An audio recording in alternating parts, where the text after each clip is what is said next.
Hello folks, and welcome to this week's Hi-Fi News. Now, I'm going to try and keep the news brief this particular week because I have a fairly long hint tip and I want to discuss that with you.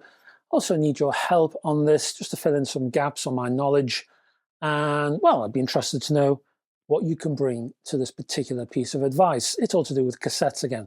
Anyway, we have a trivia for you, trivia question that is, and 3 companies, 4 products in terms of news.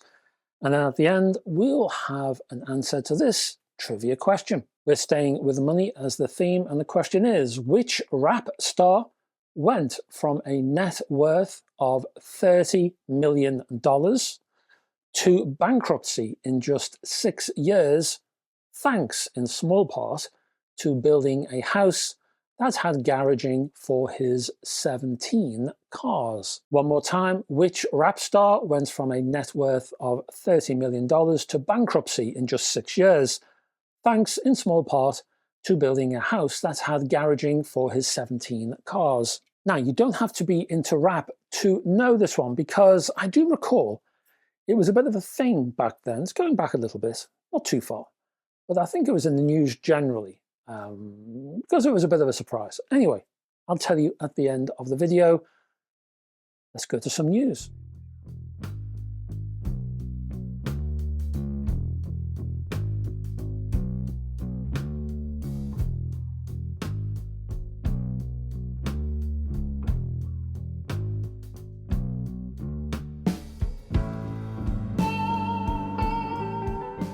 And we're starting with ELAC, and first up is the Vela, I think it's Vela BS404 speakers, the big brother of the BS403s, which I suppose makes sense, hey.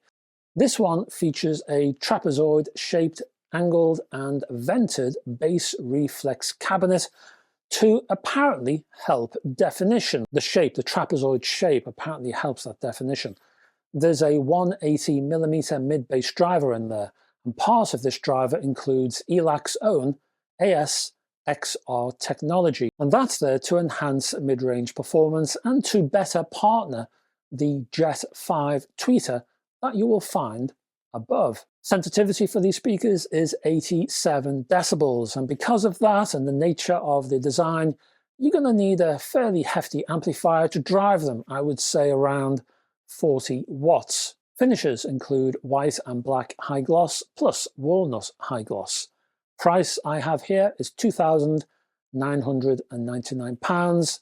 I have seen it a bit dearer, I have seen it a bit cheaper, so shop around. Now the Connex DCB41, on the other hand, is a pair of lower cost powered compact speakers that arrive with a remote control and push out 50 watts from its built-in amplifier.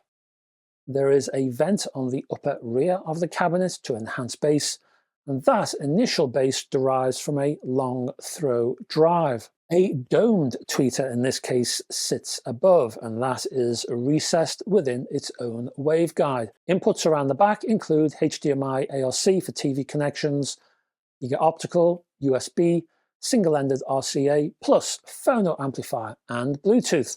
Finishes here include black ash, blue, orange and walnut. Prices I have two, £529 or $595. Next, NAD.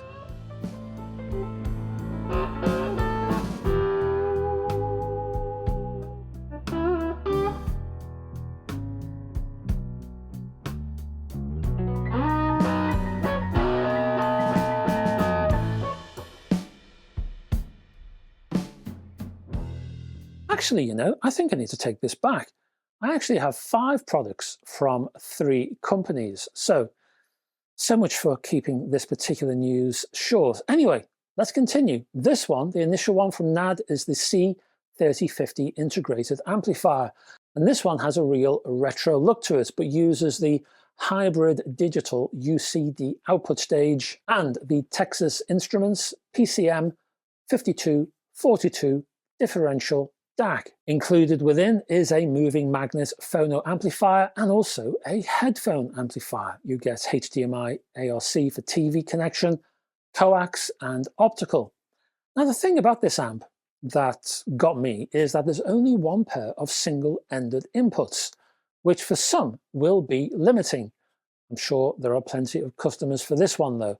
You do get speaker A/B switching, you also get preamp and subwoofer sockets, and you can also add the MDC2 optional module into one of the two expansion slots on the rear. These modules include things like BlueOS streaming facilities and that kind of thing.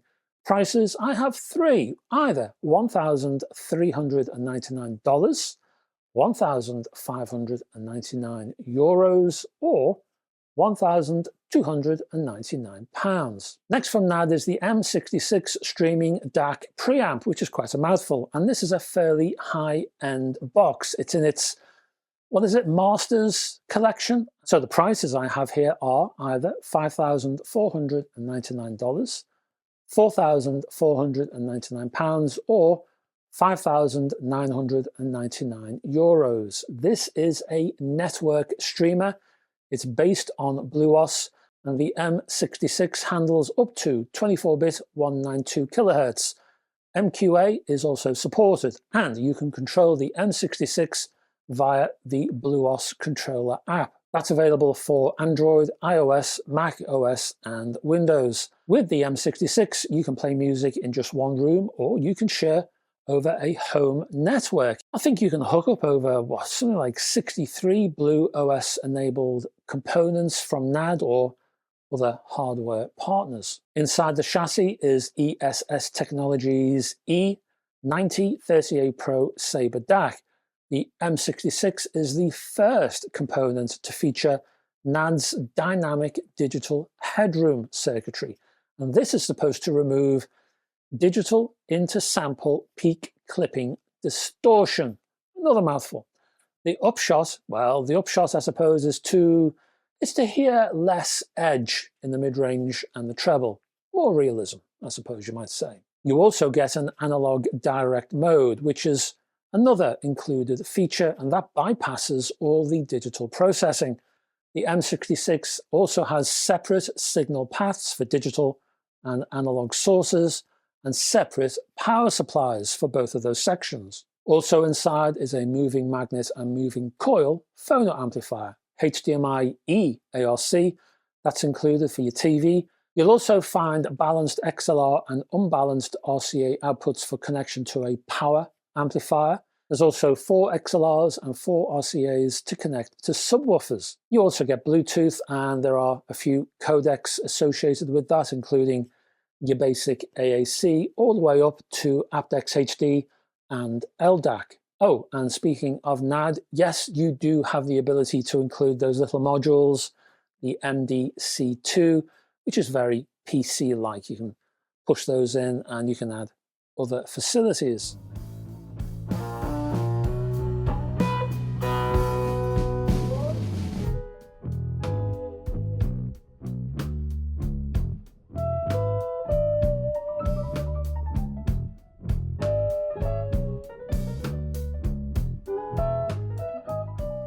And before we move on, let's talk about digital audio players from ASTEL&KERN, one particular called the A+ Futura. Now, this oddly named digital audio player is a dual amplifier, Class A, AB device, and that is priced at a rather healthy £1,800. And possibly the main reason why it's so expensive is because this is not a Delta Sigma DAC. Instead, it's an R2R DAC, a resistor ladder consisting of 96 resistors of two values, R and 2R, which is not to say that Delta Sigma DACs are bad or wrong, they're just different. Some say they sound smoother, they sound richer, they sound more natural. They sound, and I hesitate to say this, more analog. Problem is though, R2R DACs are traditionally rather expensive, and hence, so is this one. The A+ Futura is a quad-core machine supporting up to 32-bit 384 kHz, and it holds a 1080 by 1920 screen. Single-ended and balanced outputs are supported. You get USB-C for charging, Wi-Fi and Bluetooth are included, including aptX HD and, thank goodness, LDAC codecs. If you're looking for any links, check out, I'll put it in a comment down below, check out links down there, and you can click away to your heart's content. That's your HiFi news. Let's go to a hint and tip.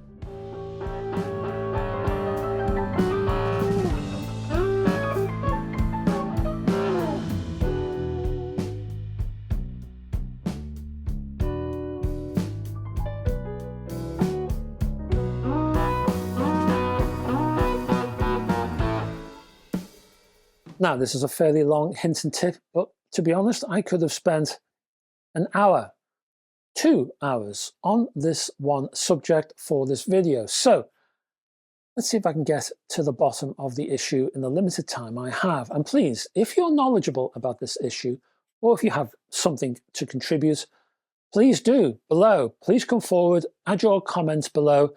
Now, personally, in terms of my knowledge, well, I know a little about a lot, but if you have anything to add here, please do. It'd be great to get your expertise on the matter. So, down in the comments, please. Now, I talked about cassette tapes last week, but while we are on the subject, I just wanted to mention the recording of tapes and recording levels. Now, I remember, blimey, it must be 15, maybe 20 years ago now. I remember buying a job lot of cassettes, fairly big box, from this guy on eBay. And basically this guy had collected a whole heap of Cure bootlegs. Now when I say bootlegs, basically these were live recordings that he had made, and he'd been following the Cure for a long time. He must have followed them for years. And the thing that really attracted me about this job lot was he'd gone to the effort, well, they'd all been recorded on tape, as I say, and he'd gone to the effort of adding his own art on the J card, and he coloured in each and every one.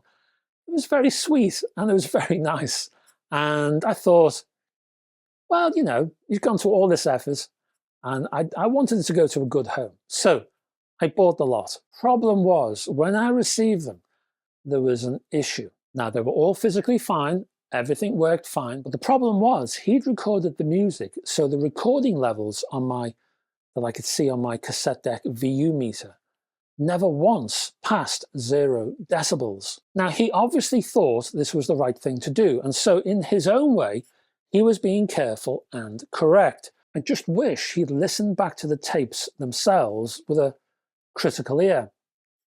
Maybe he had heard them and he thought they were fine. Maybe he thought that's the way all tapes should sound. And well, maybe this is one reason why cassettes have such a bad reputation. It's entirely possible that the bad reputation that cassette tapes have, so many people say that cassette tapes sound terrible. It's entirely possible that bad reputation may very well be down to the fact that too many people record their music onto tape at too low a level. I was wondering, do more people not go above 0 decibels? And I was looking at the VU meter, and above 0 decibels, it's all red for danger. And I was wondering, maybe that's the issue here. Most people see the red zone and they think, can't go in there, keep it at 0 or even less. The result? Well, the sound sounds dull. It sounds recessed in the mid-range. Bass is flabby. Treble just rolls off. It doesn't sound good. So the hint and the tip, well, in broad terms and via a good quality cassette deck, and I will get to more caveats in a moment, I recommend pushing the recording levels of decent quality ferric tapes all the way up to +4 decibels. For chrome, like say TDK essays, push it to 5 decibels, even go to 6. Now, some of you will be recoiling in horror, but really, tape, decent quality tape, that is, it has capacity to cope, and many people do not investigate that capacity. Now, most tape is inherently noisy. It's hissy. I'm sure you've heard cassette tape hiss yourself. Upping the signal strength basically drowns out that hiss. Also, because of the higher signal gain, if you really push the signal level, you don't have to listen when you're playing back. You don't have to listen to that music at such high volumes. So that means you can reduce the gain, the volume comes down, and the underlying hiss also goes down. So often you won't even hear the hiss because the signal strength is relatively high. Now, caveats, and I urge you to take note of these caveats. First caveat, I urge you to use your ears. Do not take my advice literally. Now, why is that? Because there are all kinds of variables out there. And let me go through one or two. Firstly, take the tapes themselves. Good quality tapes, and yes, you can still source them. If you hunt around, they are out there. They arrive and have arrived from a whole host of different manufacturers from all over the world. They, of course, hold different types of tape, such as ferric and chrome and metal. And each of those tape types, well, they can take different levels of signal. But also the actual tape itself can vary depending on the manufacturer and when it was created in terms of time. That is, the recipe of the tape itself may have changed over time. It may have been modified over time. So let's take brand X. Let's say brand X produced a ferric tape in the 80s. By the time it got to the 90s, it may have changed the recipe of that tape once, twice, 3 times. So basically, the tape you're buying in the 90s has got nothing to do with that same ferric tape from that same brand in the 80s. And it's entirely possible that the performance of that 90s tape is different, either for good or ill, to the one in the 80s. Hence, please use your ears and listen back to your recordings. Just do a quick one. Don't do the whole album. Just do a recording, say a minute. Do a minute's recording at a relatively high level. Stop, rewind, play, listen. Is it distorted? If it's distorted, just dial back a little bit. Do another 30 seconds, have another listen. And once you've got the sweet spot, so it's not dull, but it's not distorted, it's just nicely in the middle, that's your level. For a ferric, it might be 4 decibels, it might be 3, it might be 2. It depends on your kit, it depends on your ears. So use my advice as a guide only. Basically what I'm saying is push it as far as you can go. It will vary, but push it as far as you can go. And to repeat, if you do hear distortion, just back off until that distortion disappears. Easy. The other big caveat is this. Most Japanese branded tapes that have chrome stamped on them, and the popular one, as I mentioned earlier, is TDK's SA tapes. They were very popular back in the day. They use a sort of, well, it's not a true chrome, it's like a pseudo chrome recipe. From what I can tell, and I need your help on this, from what I can tell, I hear that the Japanese brands plumped for this modified chrome recipe, not a true cobalt chrome recipe, but a modified recipe, because I think it might have been Sony. I think Sony did a deal with the tape manufacturer of the day, DuPont, for the real McCoy. And then cheeky Sony proceeded to offer all of their chrome tape to all of their competitors, because Sony were producing cassettes at the time as well, as I'm sure you know. Now, TDK, etc., didn't like this. In fact, TDK and Denon and all the others, well, they basically gave Sony the finger. And then they went on their way and they created this pseudo chrome type. And they told the press, again, this is what I hear, they told the press that it was eco-friendly, which was kind of bending the truth until it breaks, basically. But that's what the companies, TDK, Denon, and a few others, Hitachi, all those people, that's what they said anyway, and that's how they justified using this pseudochrome. Now, if you do come across real chrome tapes, then these tapes should be recorded differently. For real chrome tapes, do not push them any further than 0 decibels. This is the one exception where 0 decibels should be your limit. Any more than that, and yes, they risk clipping and distortion. And that's because real chrome, cobalt-based chrome, well, it's inherently low hiss. So it doesn't need that signal boost because it's already low hiss. So it's fine as it is. Question then, how do you recognize a real, true cobalt-based chrome tape? Well, give them a smell, give them a sniff, and they should smell of children's wax crayons. They have that kind of smell. SA tapes, pseudochrome tapes, probably don't smell of anything. Also, a real chrome tape will be completely opaque and more than likely very dark in color. If you check out the TDK SAs, for example, their tape is a relatively light brown color. Well, not too light, but light-ish. And one of the biggest brands out there who used real chrome, well, that was the German company BASF. There's others out there, but BASF, they really went for the real chrome stuff. Phew. Anyway, that's my take on recording levels and tape. Please, if you've got anything to add, or if you need to correct me, fine. Please add your comments below. More than happy to receive any help on this particular one. Okay, before we go, let's have the answer to that trivia question, which was, which rap star went from a net worth of $30 million to bankruptcy in just 6 years, thanks in small part to building a house that had garaging for his 17 cars? And the answer is MC Hammer. Stanley Kirk Burrell, better known as MC Hammer, was a huge selling artist in the late 80s, and he used his wealth to put all his extended family on the payroll and to build his own personal Xanadu overlooking the poor area where he had come from. By 1996, though, he had filed for Chapter 11 bankruptcy, which confirms that stars are either poorer than you would think or richer than you could possibly imagine. Some of them manage to be both.